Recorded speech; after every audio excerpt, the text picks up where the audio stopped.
ਵਾਹਿਗੁਰੂ ਜੀ ਕਾ ਖਾਲਸਾ, ਵਾਹਿਗੁਰੂ ਜੀ ਕੀ ਫਤਿਹ। ਵਾਹਿਗੁਰੂ ਜੀ ਕੀ ਫਤਿਹ।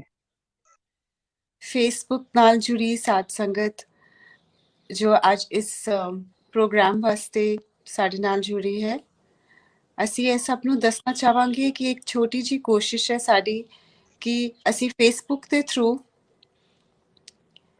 ਕੁਝ awareness create ਕਰ ਸਕੀਏ ਆਪਣੀ ਯੰਗਰ ਜਨਰੇਸ਼ਨ ਵਾਸਤੇ ਤੇ ਈਵਨ ਵੱਡੇ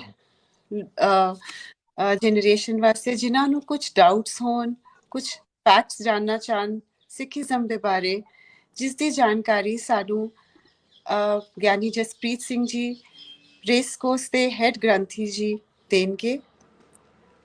ਗਿਆਨੀ ਜਸਪ੍ਰੀਤ ਸਿੰਘ ਜੀ ਨੀਡਸ ਨੋ ਇੰਟਰੋਡਕਸ਼ਨ। ਅੱਜ 11 ਸਾਲ ਤੋਂ ਉੱਪਰ ਉਹਨਾਂ ਹੋ ਗਏ ਸੇਵਾ ਕਰਦੇ ਹੋਏ ਤੇ ਸਾਰੀ ਸੰਗਤ ਨੂੰ ਕਥਾ ਨਾਲ ਜੋੜ ਕੇ ਰੱਖਿਆ, ਜਿਸ ਵਿੱਚ ਉਹਨਾਂ ਨੇ ਤਕਰੀਬਨ ਪੂਰੇ ਗੁਰੂ ਗ੍ਰੰਥ ਸਾਹਿਬ ਜੀ ਦੇ ਅਰਥ ਔਰ ਬਹੁਤ ਕੁਝ ਗਿਆਨ ਸਾਡੇ ਸਭ ਦੇ ਨਾਲ ਸਾਂਝਾ ਕੀਤਾ ਹੈ। ਇਸ ਤੋਂ ਇਲਾਵਾ ਅੱਜ ਸਾਡੀ ਇਹ ਕੋਸ਼ਿਸ਼ ਰਹੇਗੀ ਕਿ ਅਸੀਂ ਇਸ ਪ੍ਰੋਗਰਾਮ ਦੇ ਦੁਆਰਾ ਹਰ ਵਾਰ ਇੱਕ ਆਧਾ ਕੋਈ ਕੁਐਸਚਨ ਐਸਾ ਲਈਏ ਜੋ ਸਾਡੇ ਸਭ ਦੇ ਮਨ ਚ ਆਉਂਦਾ ਹੈ ਜਾਂ ਸਾਡੇ ਬੱਚਿਆਂ ਨੂੰ ਜ਼ਰੂਰਤ ਹੈ। ਅੱਜ ਕਿਉਂਕਿ ਸਾਡਾ ਪਹਿਲਾ ਐਪੀਸੋਡ ਹੈ, ਅਸੀਂ ਇਸ ਕੁਐਸਚਨ ਤੋਂ ਸ਼ੁਰੂ ਕਰਨਾ ਚਾਹਾਂਗੇ ਕਿ ਸਿੱਖ ਧਰਮ ਦੀ ਸ਼ੁਰੂਆਤ ਕਦੋਂ ਤੇ ਕਿਸ ਤਰੀਕੇ ਨਾਲ ਹੋਈ ਤੇ ਸਿੱਖੀਜ਼ਮ ਦੀ ਮੇਨ ਫਿਲਾਸਫੀ ਕੀ ਹੈ। ਸੋ ਅੱਜ ਦਾ ਸਾਡਾ ਕੁਐਸਚਨ ਹੈ, how and van Sikhism as a faith came into being, and what is the main philosophy of Sikhism as a faith? Bhai Sahib ji ਸਾਨੂੰ ਇਸ ਕੁਐਸਚਨ ਦਾ ਆਨਸਰ ਬਹੁਤ ਹੀ ਸਰਲ ਤਰੀਕੇ ਨਾਲ ਦੇਣਗੇ ਤੇ ਅੱਜ ਸਾਡੀ ਇਹੀ ਕੋਸ਼ਿਸ਼ ਰਹੇਗੀ ਅਸੀਂ ਇਸ ਟੌਪਿਕ ਬਾਰੇ ਡਿਸਕਸ਼ਨ ਕਰੀਏ। ਭਾਈ ਸਾਹਿਬ ਜੀ। ਵਾਹਿਗੁਰੂ ਜੀ ਕਾ ਖਾਲਸਾ, ਵਾਹਿਗੁਰੂ ਜੀ ਕੀ ਫਤਿਹ ਜੀ। ਸਭ ਤੋਂ ਪਹਿਲੇ ਜੋ ਤੁਸਾਂ ਨੇ ਇਹ ਉਪਰਾਲਾ ਸ਼ੁਰੂ ਕੀਤਾ ਹੈ, ਇਹਦੇ ਲਈ ਮੈਂ ਤੁਹਾਨੂੰ ਕੰਗ੍ਰੈਟਸ ਵੀ ਦੇਣਾ ਚਾਹਾਂਗਾ ਔਰ ਸ਼ਲਾਘਾ ਵੀ ਕਰਨੀ ਚਾਹਾਂਗਾ ਕਿ ਅਕਾਲ ਪੁਰਖ ਜੀ ਨੇ ਆਪ ਜੀ ਨੂੰ ਇਹ ਫੁਰਨਾ ਬਖਸ਼ਿਸ਼ ਕੀਤਾ ਹੈ ਕਿ ਅੱਜ ਸੋਸ਼ਲ ਮੀਡੀਆ ਦੇ ਥਰੂ ਅਸੀਂ ਯੰਗਸਟਰਸ ਵਿੱਚ ਔਰ ਹੋਰ ਵੀ ਜੋ ਸਿੱਖੀਜ਼ਮ ਦੇ ਬੇਸਿਕਸ ਦੇ ਬਾਰੇ ਬਹੁਤ ਜ਼ਿਆਦਾ ਕੁਝ ਨਹੀਂ ਜਾਣਦੇ, ਉਹਨਾਂ ਨੂੰ ਅਸੀਂ ਕੁਐਸਚਨ ਆਨਸਰ ਸੀਰੀਜ਼ ਦੇ ਥਰੂ ਉਹਨਾਂ ਦੇ ਵਿੱਚ ਅਵੇਅਰਨੈਸ ਕ੍ਰੀਏਟ ਕਰ ਸਕੀਏ। ਤੋ ਮੈਂ ਸਿੱਧਾ ਆਨਸਰ ਵੱਲ ਹੀ ਆਉਣਾ ਚਾਹਾਂਗਾ ਜੀ। ਆਪ ਜੀ ਨੇ ਕਿਉਂਕਿ ਪੁੱਛਿਆ ਹੈ ਕਿ ਸਿੱਖੀਜ਼ਮ ਕਿਸ ਤਰੀਕੇ ਦੇ ਨਾਲ ਹੋਂਦ ਵਿੱਚ ਆਇਆ, ਇਹਦਾ ਅਸਤਿਤਵ ਕਦੋਂ ਔਰ ਕਿਵੇਂ ਆਇਆ, ਤੇ ਸਿੱਖੀਜ਼ਮ ਦੀ ਜਿਹੜੀ ਸ਼ੁਰੂਆਤ ਹੈ ਜੀ ਇਹ 1469 AD, ਜਿਹਨੂੰ 1469 ਈਸਵੀ ਅਸੀਂ ਆਖਦੇ ਹਾਂ, ਸ਼੍ਰੀ ਗੁਰੂ ਨਾਨਕ ਦੇਵ ਸਾਹਿਬ ਜੀ ਦੇ ਆਗਮਨ ਤੋਂ, ਉਹਨਾਂ ਦੇ ਪ੍ਰਕਾਸ਼ ਤੋਂ ਇਸ ਸੰਸਾਰ ਦੇ ਵਿੱਚ ਹੋਈ ਹੈ। ਇਹ ਸਿੱਖੀਜ਼ਮ ਨੂੰ ਅਸੀਂ ਇੱਕ ਤਰੀਕੇ ਨਾਲ ਜਦੋਂ ਇੱਕ ਰਿਲੀਜਨ ਮਾਤਰ ਕੇਵਲ ਸਮਝ ਲਵਾਂਗੇ ਤੇ ਉਸ ਵੇਲੇ ਅਸੀਂ ਇਹ ਵੇਖਾਂਗੇ ਕਿ ਸਿੱਖੀਜ਼ਮ ਮੇਰੇ ਲਈ ਇੱਕ ਰਿਲੀਜਨ ਨਹੀਂ ਹੈ। ਸਿੱਖੀਜ਼ਮ ਨੂੰ ਸਤਿਗੁਰੂ ਜੀ ਨੇ ਇੱਕ ਜੀਵਨ ਜਾਂਚ ਦੇ ਵਜੋਂ ਸਾਨੂੰ ਸਾਰਿਆਂ ਨੂੰ ਪ੍ਰਚਾਰਿਆ ਹੈ ਔਰ ਪ੍ਰਸਾਰਿਆ ਹੈ, ਕਿਉਂਕਿ ਜੀਵਨ ਜਾਂਚ ਤੋਂ ਤਤਪਰ ਇਹ ਹੁੰਦਾ ਹੈ ਕਿਸੇ ਚੀਜ਼ ਨੂੰ ਜ਼ਿੰਦਗੀ ਦੇ ਵਿੱਚ ਅਪਣਾਉਣਾ, ਕਿਸੇ ਇੱਕ ਬਿਲੀਫ ਨੂੰ ਲੈ ਕੇ ਆਪਣੇ ਜੀਵਨ ਨੂੰ ਅੱਗੇ ਤੁਰਨਾ, ਆਪਣੇ ਜੀਵਨ ਨੂੰ ਅੱਗੇ ਚਲਾਣਾ। ਔਰ ਬਿਲੀਫ ਕੀ ਹੈ ਕਿ ਅਸੀਂ ਉਸ ਅਕਾਲ ਪੁਰਖ ਦੇ ਨਾਲ ਇਕਮਿਕ ਹੋ ਜਾਈਏ। ਸਿੱਖੀਜ਼ਮ ਦੀ ਹੋਂਦ ਗੁਰੂ ਨਾਨਕ ਸਾਹਿਬ ਜੀ ਦੇ ਪ੍ਰਕਾਸ਼ ਤੋਂ ਕਿਉਂਕਿ ਹੋਈ ਹੈ। ਗੁਰੂ ਨਾਨਕ ਸਾਹਿਬ ਜੀ ਤੋਂ ਪਹਿਲਾਂ ਵੀ ਸੰਸਾਰ ਦੇ ਵਿੱਚ ਧਰਮ ਬਹੁਤ ਸਾਰੇ ਸਨ, ਲੇਕਿਨ ਸਤਿਗੁਰੂ ਜੀ ਨੇ ਜਦੋਂ ਸੰਸਾਰ ਦੇ ਵਿੱਚ ਆ ਕੇ ਵੇਖਿਆ ਕਿ ਧਰਮ ਦੇ ਨਾਮ ਦੇ ਉੱਤੇ ਬਹੁਤ ਸਾਰੇ ਪਾਖੰਡ, ਬਹੁਤ ਸਾਰੇ ਹੌਲੋ ਔਰ ਬਲਾਈਂਡ ਰਿਚੁਅਲਸ ਇੱਥੇ ਸਿਰਫ ਪ੍ਰੈਕਟਿਸ ਕੀਤੇ ਜਾ ਰਹੇ ਸਨ, ਤੇ ਗੁਰੂ ਨਾਨਕ ਸਾਹਿਬ ਜੀ ਨੇ ਇਸ ਸੰਸਾਰ ਨੂੰ, ਇਸ ਸਮਾਜ ਨੂੰ ਜਦੋਂ ਇੱਕ ਨਵਾਂ ਉਪਦੇਸ਼ ਦਿੱਤਾ, ਉਸ ਪਰਮਾਤਮਾ ਦੀ ਹੋਂਦ ਦੇ ਬਾਰੇ ਦੱਸਿਆ, ਉਸ ਵਾਹਿਗੁਰੂ ਜੀ ਦੇ ਬਾਰੇ ਦੱਸਿਆ, ਤੇ ਅਸੀਂ ਇਹ ਆਖ ਦਿੰਦੇ ਹਾਂ ਕਿ ਸਿੱਖੀਜ਼ਮ ਦੀ ਜਿਹੜੀ ਆਰੰਭਤਾ ਹੈ ਗੁਰੂ ਨਾਨਕ ਸਾਹਿਬ ਜੀ ਦੇ ਇਸ ਆਗਮਨ ਤੋਂ ਔਰ ਉਹਨਾਂ ਦੇ ਪ੍ਰਚਾਰ ਤੋਂ ਬਾਅਦ ਸੰਸਾਰ ਦੇ ਵਿੱਚ ਹੋਈ ਹੈ ਜੀ। ਹਾਂਜੀ, ਠੀਕ ਹੈ ਭਾਈ ਸਾਹਿਬ ਜੀ। ਇਸ ਤੋਂ ਬਾਅਦ ਫਿਲਾਸਫੀ ਦੀ ਗੱਲ ਕਰਨਾ ਚਾਹਾਂਗੇ ਕਿ ਮੂਲ ਸਿਧਾਂਤ ਕੀ ਹਨ ਸਿੱਖੀਜ਼ਮ ਦੇ। ਮੂਲ ਸਿਧਾਂਤ, ਠੀਕ ਹੈ ਜੀ। ਕਿਸੇ ਵੀ ਅਗਰ ਆਪ ਜੀ ਨੇ ਮਤ ਨੂੰ ਅਗਰ ਜਾਣਨਾ ਹੈ, ਕਿਸੇ ਵੀ ਧਰਮ ਨੂੰ ਅਗਰ ਤੁਸੀਂ ਜਾਣਨਾ ਹੈ, ਤੇ ਉਸ ਧਰਮ ਨੂੰ ਪਰਖਣ ਵਾਸਤੇ ਸਾਨੂੰ 3 ਪੁਆਇੰਟਸ ਦੇ ਉੱਤੇ ਵਿਚਾਰ ਕਰਨੀ ਪੈਂਦੀ ਹੈ। ਸਭ ਤੋਂ ਪਹਿਲਾ ਪੁਆਇੰਟ ਹੈ कि उस धर्म की रब दे बारे की बिलीफ है। दूसरा पॉइंट है उस धर्म की या उस मत की मनुष्य की या मनुख की निजी हस्ती बारे की बिलीफ है। ते थर्ड पॉइंट है उस धर्म की या उस मत की समाज और संसार के बारे की बिलीफ है। ते जदों असी बाकी धर्म भी पढ़ते हाँ कंपैरेटिव स्टडी के रूप दे विच और सिख धर्म नूं भी असी पढ़ते हाँ ते सानू एक मेजर डिफरेंस सिख धर्म का या सिख मत का बाकी मतां तो बड़ा स्पष्ट नज़र आना शुरू हो जाता है। सिख मत ये आखदा है कि अकाल पुरख एक है। सब तो पहला पॉइंट है कि रब बारे या जिन्हों असी वाहिगुरू भी आखते हैं अकाल पुरख आखते हैं रब दे बारे किसी भी मत का की विचार है उहदे रहबरां दा उहदे अवतारी पुरुषां दा की सिद्धांत है ये डिसाइड करेगा कि उस मत का मूल फलसफा की है। गुरु नानक देव साहब जी ने क्योंकि जदों संसार दे विच आगमन होया सतगुरु जी का ते धन गुरु नानक देव साहब सच्चे पातशाह जी ने जदों रब दी होंद बारे दसिया ते रब एक ओंकार दसिया है। जेकर तुसी गुरु ग्रंथ साहब जी की पावन बाणी नूं पढ़ोगे विचारोगे तो तुहानूं पता लग जाएगा सुते सिद्ध ही कि श्री गुरु ग्रंथ साहब जी की बाणी एक तो शुरू हो रही है। पहला गुरबाणी का पहला शब्द ही एका है, एक ओंकार। ते रब दे बारे जो ख्याल हैं गुरु ग्रंथ साहब जी के इनफैक्ट जो सिद्धांत हैं गुरु ग्रंथ साहब जी के गुरु नानक देव जी के वो मैं बहुत ब्रीफ विच आप जी दे नाल साझे करने चाहांगा। इनू असी मूल मंत्र के रूप में लै सकते हैं। इनू कहा जाता है सिख धर्म का मुढ़ला उपदेश, the basic principles of Sikhism, basic जो सिद्धांत हैं सिखिज्म के परमात्मा और रब की होंद बारे। ते जिहड़े अज ते वेख्या जाता है जिहड़े बच्चे हैं छोटे बच्चे उन्होंने भी इस गल के बारे पता है। बहुत सारे बच्चों को मूल मंत्र के बारे पता है लेकिन मैं फिर अर्थ दोहराने चाहांगा एक ओंकार अकाल पुरख एक है। हुण बाकी धर्म ये कहते सन कि संसार की उत्पत्ति करने वाला कोई होर है, पालन वाला होर है, नाश करने वाला होर है। सतगुरु जी कहते हैं नहीं, पालन वाला भी, पैदा करने वाला भी और मुकाउण वाला भी केवल एक है। उन्होंने कहा गया है एक ओंकार। फिर वो जो एक है उन्हें सारी सृष्टि नूं केवल क्रिएट ही नहीं किया, वो क्रिएट करने तो बाद अपनी रचना दे विच विद्यमान भी है, समाया भी होया है। सतगुरु जी ने एक ओंकार तो बाद सैकंड जो जिक्र किया है सतनाम कि ओदा नाम सदा रहन वाला है, ट्रू है, समा ओदे नाम नूं मिटा नहीं सकता। वो करता है और पुरख है, उन्हें सब कुछ क्रिएट किया है पर अपनी रचना दे विच ही वो विद्यमान है, लीन होया पिया है, वसदा पिया है। फिर अकाल पुरख बारे सतगुरु जी दसते हैं निर्भव, उन्होंने किसी का कोई डर नहीं, निर्वैर, वो किसी तो डरदा भी नहीं। अकाल मूर्त है भाव वो समय की पकड़ तो परे है, ओदी हस्ती अजूनी भी है, जूनिया विच नहीं आउंदा, शरीर नहीं तारदा परमात्मा। और सैभंग का भाव है ओदे माता पिता नहीं हैं, ओदे ओनू किसी ने बर्थ नहीं दिता, अपने आप तो प्रकाशमान होया है। और गुर प्रसाद ऐसा परमात्मा पूरे गुरु की कृपा द्वारा मिलता है। अकाल पुरख बारे जिहड़ा बेसिक प्रिंसिपल है सिखिज्म का वो ये है अकाल पुरख एक है, ओदे वर्गा दूजा कोई नहीं, ओदा कोई शरीक नहीं, ओदा कोई वैरी नहीं, वो किसी तो डरदा नहीं, वो जोनिया विच नहीं आउंदा, अपने आप तो प्रकाशमान होंदा है और अपनी रचना नूं क्रिएट करने तो बाद इस रचना दे विच वो समाया होया है।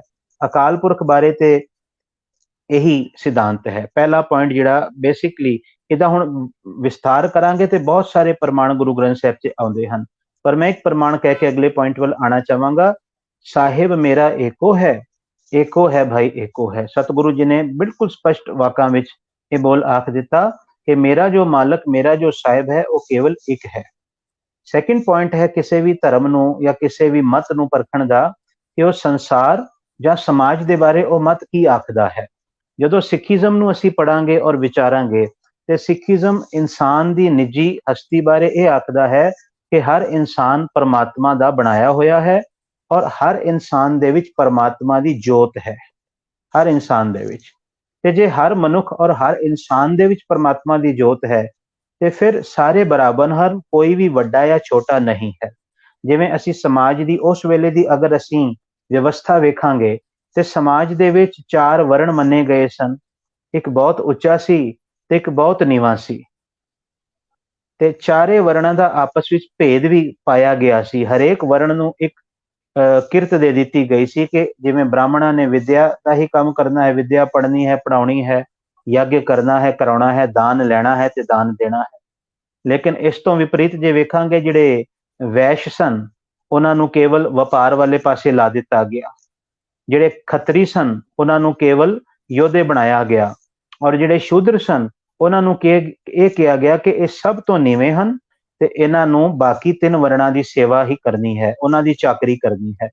ਪਰ ਧੰਨ ਗੁਰੂ ਨਾਨਕ ਦੇਵ ਸਾਹਿਬ ਮਹਾਰਾਜ, ਉਹਨਾਂ ਦਾ ਮਤ ਸਿੱਖੀਜ਼ਮ ਦਾ ਬੇਸਿਕ ਪ੍ਰਿੰਸੀਪਲ ਹਿਊਮਨ ਬੀਇੰਗਸ ਬਾਰੇ, ਮਨੁੱਖਤਾ ਬਾਰੇ, ਇਨਸਾਨੀਅਤ ਬਾਰੇ, ਉਹਦੀ ਨਿੱਜੀ ਹਸਤੀ ਬਾਰੇ ਇਹ ਆਖਦਾ ਹੈ ਕਿ ਸਭ ਮੈਂ ਜੋਤ, ਜੋਤ ਹੈ ਸੋਏ, ਤਿਸ ਦਾ ਚਾਨਣ ਸਭ ਮੈਂ ਚਾਨਣ ਹੋਏ। ਜਾਂ ਸਤਿਗੁਰੂ ਕਹਿੰਦੇ ਹਨ, ਏਕ ਨੂਰ ਤੇ ਸਭ ਜਗ ਉਪਜਿਆ, ਕੌਣ ਭਲੇ ਕੋ ਮੰਦੇ। ਮਨੁੱਖ ਬਾਰੇ ਸਤਿਗੁਰੂ ਜੀ ਕਹਿੰਦੇ ਹਨ ਕਿ ਸਾਰੇ ਮਨੁੱਖ ਉਸ ਅਕਾਲ ਪੁਰਖ ਦੇ ਸਾਜੇ ਹੋਏ ਹਨ ਔਰ ਉਹਦੀ ਦ੍ਰਿਸ਼ਟੀ ਵਿੱਚ ਸਾਰੇ ਬਰਾਬਰ ਹਨ। ਉੱਚਾ ਨੀਵਾਂ ਬੰਦਾ ਕਦੋਂ ਹੋਏਗਾ? ਜਦੋਂ ਉਹਦੇ ਕਰਮ ਵੱਡੇ ਔਰ ਛੋਟੇ ਹੋਣਗੇ।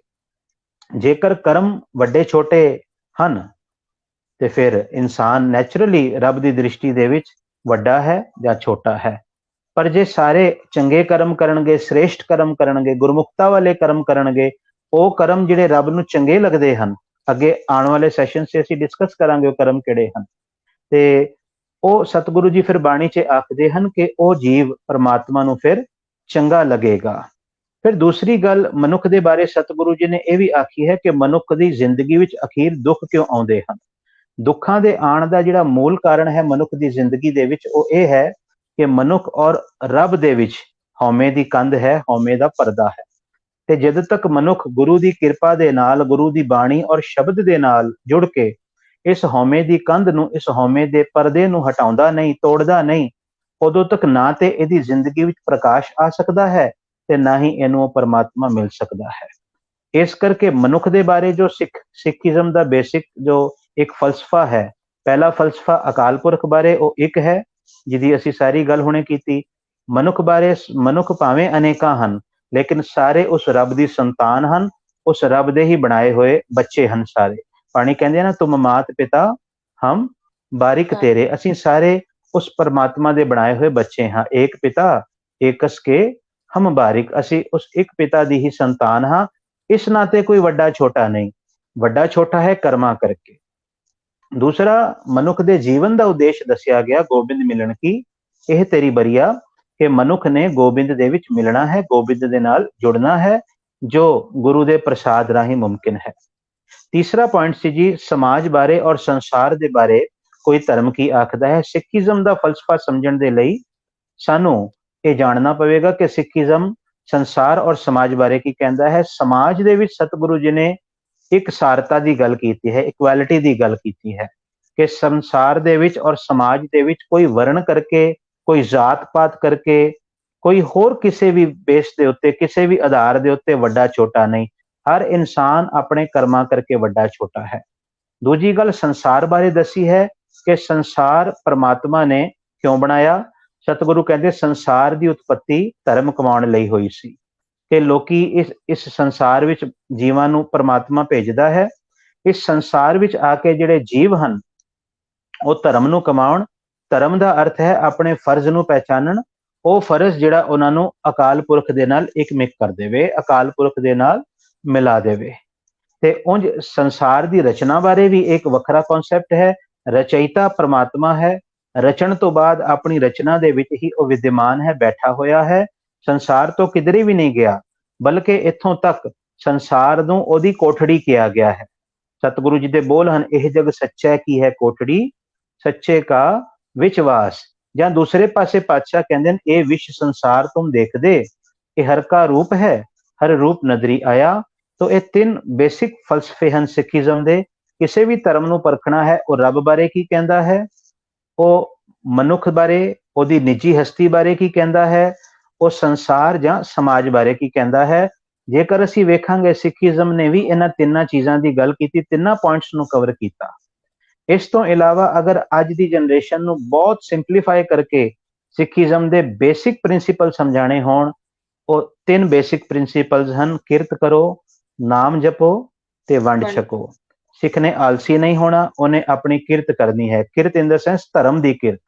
ਇਹ ਨਹੀਂ ਕਿ ਉਹਨੇ ਕਿਰਤ ਵਿੱਚ ਬੇਈਮਾਨੀ ਲੈ ਆਉਣੀ ਹੈ, ਇਹ ਨਹੀਂ ਕਿ ਕਿਰਤ ਵਿੱਚ ਕਿਸੇ ਦੇ ਨਾਲ ਧਰੋ ਕਮਾਣਾ ਹੈ। ਉਹਨੇ ਅਨੈਤਿਕ ਕਿਰਤ ਨਹੀਂ ਕਰਨੀ, ਉਹਨੇ ਨੈਤਿਕ ਔਰ ਗੁਰੂ ਦੇ ਆਸ਼ੇ ਅਨੁਸਾਰ ਕਿਰਤ ਕਰਨੀ ਹੈ। ਕਿਉਂਕਿ ਕਿਰਤ ਚੁਣਨ ਲੱਗਿਆਂ ਵੀ ਨਾ ਅਸੀਂ ਬੇਸਿਕਲੀ ਪ੍ਰੋਫਿਟ ਵੇਖਦੇ ਹਾਂ, ਮੁਨਾਫਾ ਵੇਖਦੇ ਹਾਂ। ਨਹੀਂ, ਕਿਰਤ ਚੁਣਨ ਤੋਂ ਪਹਿਲੇ ਵੇਖੋ ਕਿ ਪ੍ਰੋਫਿਟ ਠੀਕ ਹੈ ਆ ਜਾਏਗਾ, ਪਰ ਕੀ ਇਹ ਕਿਰਤ ਗੁਰੂ ਦੇ ਸਿਧਾਂਤਾਂ ਦੇ ਅਨੁਸਾਰ ਹੈ, ਕੀ ਇਹ ਗੁਰੂ ਦੇ ਦਰਸਾਏ ਹੋਏ ਮਾਰਗ ਦੇ ਅਨੁਸਾਰ ਹੈ। ਤੇ ਜੇ ਉਹ ਕਿਰਤ ਉਸ ਚੀਜ਼ ਦੇ ਨਾਲ ਮੇਲ ਨਹੀਂ ਖਾਂਦੀ, ਗੁਰੂ ਆਸ਼ੇ ਦੇ ਨਾਲ, ਤੇ ਸਿੱਖ ਦਾ ਕਰਤੱਵ ਹੈ ਉਹ ਇਸ ਕਿਰਤ ਨੂੰ ਛੱਡ ਦੇਵੇ, ਗੁਰੂ ਦੇ ਸਿਧਾਂਤ ਨੂੰ ਨਾ ਛੱਡੇ। ਪਰ ਅੱਜ ਦੁਖਾਂਤ ਹੈ ਕਿ ਸਿੱਖ ਗੁਰੂ ਦੇ ਸਿਧਾਂਤ ਨੂੰ ਛੱਡ ਕੇ ਉਹ ਕਿਰਤ ਕਰਦੇ ਹਨ। ਕਈ ਵਾਰ ਵੇਖਣ ਵਿੱਚ ਆਉਂਦਾ ਹੈ ਜਿਹੜੀ ਕਿਰਤ ਗੁਰੂ ਨੇ ਪ੍ਰਵਾਨ ਨਹੀਂ ਕੀਤੀ। ਨਾਮ ਜਪੋ, ਸਿੱਖ ਨੇ ਨਾਮ ਦਾ ਰਸੀਆ ਬਣਨਾ ਹੈ, ਨਾਮ ਸਿਮਰਨਾ ਹੈ। ਤੇ ਜਦੋਂ ਮੈਂ ਨਾਮ ਜਪੋ ਆਖਦਾ ਹਾਂ, ਇਹ ਮੇਰੇ ਲਈ ਰਿਪੀਟੀਸ਼ਨ ਨਹੀਂ ਹੈਗਾ। ਰਿਪੀਟ ਕਰ ਕਰਕੇ ਇੱਕ ਦਿਨ ਅਵਸਥਾ ਆ ਜਾਏਗੀ। ਰਟਨਾ ਤੇ ਸਿੱਖ ਨੇ ਹੈ ਹੀ ਹਰ ਵੇਲੇ ਹੀ, ਕਿਉਂਕਿ ਰਟਨ ਤੋਂ ਬਗੈਰ ਕੁਝ ਵੀ ਨਹੀਂ ਹੋ ਰਿਹਾ, ਸਭ ਕੁਝ ਰਿਪੀਟ ਹੋ ਰਿਹਾ ਸ੍ਰਿਸ਼ਟੀ ਦੇ ਵਿੱਚ। ਸਿੱਖ ਨੇ ਰਟਨਾ ਤੇ ਹੈ ਹੀ, ਪਰ ਰਟਦਿਆਂ ਰਟਦਿਆਂ ਉਸ ਰਟਨ ਦਾ ਇਹਦੇ ਅੰਦਰ ਰਸਨ ਆ ਜਾਵੇ, ਮਤਲਬ ਸਵਾਦ ਆ ਜਾਵੇ। ਰਟਦਿਆਂ ਰਟਦਿਆਂ ਸਵਾਦ ਆਣਾ ਸ਼ੁਰੂ ਹੋ ਜਾਏਗਾ। ਜਦੋਂ ਸਵਾਦ ਆਏਗਾ, ਰਟਣਾ ਪਏਗਾ ਨਹੀਂ, ਰਟਨ ਹੋਏਗਾ। ਬਸ ਐਫਰਟਲੈਸਲੀ ਜਦੋਂ ਰੱਬ ਦੀ ਯਾਦ ਆਣੀ ਸ਼ੁਰੂ ਹੋ ਜਾਵੇ ਤੇ ਸਮਝ ਲੈਣਾ ਕਿ ਅਸੀਂ ਨਾਮ ਸਿਮਰਨ ਦੀ ਡੈਸਟੀਨੇਸ਼ਨ ਤੇ ਪਹੁੰਚ ਗਏ ਹਾਂ। ਤੇ ਜਦੋਂ ਇਹ ਦੋ ਗੁਣ ਜੀਵਨ ਵਿੱਚ ਆ ਜਾਣਗੇ, ਸਿੱਖ ਕਿਰਤੀ ਹੋ ਗਿਆ, ਇਹਦੀ ਕਮਾਈ ਇਹਦੇ ਕੋਲ ਆ ਗਈ, ਇਹਨੇ ਰੱਬ ਨੂੰ ਯਾਦ ਕੀਤਾ। ਤੇ ਤੀਸਰਾ ਸਿਧਾਂਤ, ਕਮਾਉਣ ਦੀ ਲੋੜ ਨਹੀਂ ਪਵੇਗੀ, ਵੰਡ ਛਕੋ, ਆਪਣੇ ਆਪ ਇਹਦੇ ਅੰਦਰੋਂ ਪ੍ਰਗਟ ਹੋਏਗਾ, ਇਹ ਸ਼ੇਅਰ ਕਰੇਗਾ। ਮੈਂ ਪਿਛਲੇ ਕੁਝ ਆਨਲਾਈਨ ਸੈਸ਼ਨਸ ਵਿੱਚ ਵੀ ਇਹ ਗੱਲ ਕਹਿੰਦਾ ਆਇਆ ਸਾਂ ਕਿ ਸਿੱਖੀਜ਼ਮ ਵਿੱਚ ਡੋਨੇਸ਼ਨ ਨਹੀਂ, ਸਿੱਖੀਜ਼ਮ ਵਿੱਚ ਸ਼ੇਅਰਿੰਗ ਹੈਗੀ ਹੈ। ਡੋਨੇਟ ਕਰਨ ਵਾਲਾ ਹਮੇਸ਼ਾ ਆਪਣੇ ਆਪ ਨੂੰ ਉੱਚਾ ਸਮਝੇਗਾ, ਅਸੀਂ ਡੋਨੇਸ਼ਨ ਵਾਲਾ ਪੱਖ ਨਹੀਂ ਲੈ ਕੇ ਆਣਾ। ਇਸੇ ਕਰਕੇ ਦੇਖਣਾ, ਸਿੱਖੀਜ਼ਮ ਗੁਰਦੁਆਰਿਆਂ ਵਿੱਚ ਡੋਨੇਸ਼ਨ ਬਾਕਸ ਨਹੀਂ ਹੁੰਦੇ, ਉੱਥੇ ਕਿਧਰੇ ਤੁਹਾਨੂੰ ਡੋਨੇਸ਼ਨ ਬਾਕਸ ਨਹੀਂ ਮਿਲੇਗਾ, ਉੱਥੇ ਗੁਰੂ ਕੀ ਗੋਲਕ ਲਿਖਿਆ ਹੋਏਗਾ। ਤੇ ਗੁਰੂ ਕੀ ਗੋਲਕ ਮੀਨਸ ਗਰੀਬ ਦਾ ਮੂੰਹ।